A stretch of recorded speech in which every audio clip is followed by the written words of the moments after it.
আমাদের স্কুলের পূর্ব পাশে, স্কুলের পাশাপাশি একেবারে আমি যেখানে দাঁড়িয়ে আছি, আমার স্কুল থেকে 100 থেকে 80 থেকে 100 গাছ দূরে অবস্থান করতেছে নদী। বর্তমানে যে অবস্থা আছে, নদীর গতিবেগ অত্যন্ত বেশি।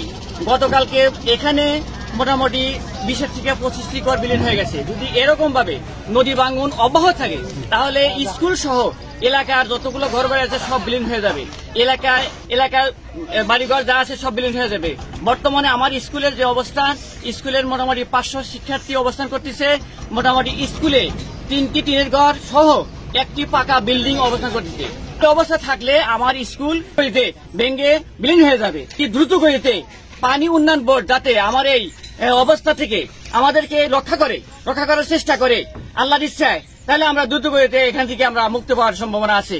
কিন্তু এখন পর্যন্ত পানি নির্ভরশীল কোনো উদ্যোগ নেওয়া হয় নাই। আশা করব যে কর্তৃপক্ষের নিকটে আমার আবেদন, যাতে এই স্কুল সহ এলাকার জনবসতি যাতে রক্ষা হয় তার জন্য দ্রুত ব্যবস্থা করা। ওখানে পড়লোকে মনে করে যে মনে হয় চিলে যেমন ছই দেয় ওইভাবে গেছে, কেউ দেখতে পারে নাই। 3-4 ঘরে একবার ডাইবে গেছে। অনেক মানুষের কেউ কিছু নেই পারে। পানিও আসেন, এখানে দেখেন কত ঘর বিলীন হয়ে গেছে। আমরা নদী এলাকার মানুষ, আমরা নদী এলাকায় বসবাস করি। আমরা পানি উন্নয়নের বোর্ড আমাদের কোনো রকম সাহায্য করে না, কোনো রকম আসে না এখানে। আমরা মাইকদের পার্শ্ববর্তী এলাকার লোক ডাকছি যে তোমরা একটু সার্বিক সহায়তা করো। আমরা কুলে দিয়েছি না, পরে পার্শ্ববর্তী এলাকার লোকজন আইসে 15-20 খান বাড়ি নদী মেটাই বেড়ে থাকে। সোনা দানা, টাকা পয়সা, ফ্রিজ টিভি সবারে হাঁস টুকরা কিছু তুলতে পারিনি। আমরা জানি বাসামুন আমরা ওই ঘর দুয়ার ই করবো। কিছু মানুষ ঘরতে পারে দৌড় দিয়ে চলে গেছে, তাদের অর্থ সম্পদ কিছু নিতে পারে না, সব বিলীন হয়ে গেছে। সরকারের সাহায্য, এই সমস্ত লোকগুলো জানি কিছু সাহায্য পায় এবং এই চরটা জানি কিভাবে রক্ষা করা যায় সে একটা ব্যবস্থা নিন। আমি আসে দেখছি যে এখানে প্রায় 20-25টা বাড়ি ভেঙে গেছে এবং 10টা বাড়ির মতো তারা মানে পানিতে ডুবে গেছে।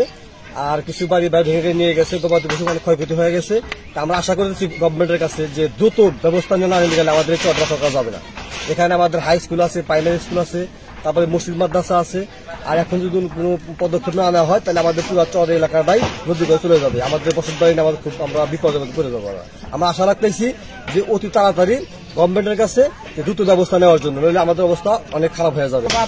বাজারের সময় মনে করেন যে একবারে কেক দেওয়া পারে না, গড় দুয়ার সবকিছু একবারে মানে ছাড়াই না, তাকে আশা পাচ্ছে না। তা বাদে মনে করেন সোনা দানা, গড় দুয়ার, গরু বাছুর দাম চাই সব বাইসা গেছে, খেরে পালা টালা সব বাইসা গেছে।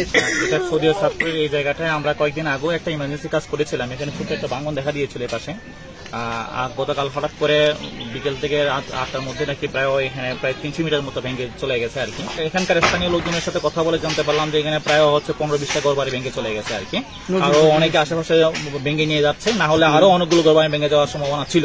ঊর্ধ্বতন কর্তৃপক্ষের সাথে কথা বলেছি এবং স্যারা আশ্বাস দিয়েছেন হচ্ছে কেউ খুব শীঘ্রই এখানে কাজ শুরু করে আমরা এটা আর ভাঙন যাতে না হয় সে ব্যবস্থা গ্রহণ করার চেষ্টা করতেছি ইনশাল্লাহ।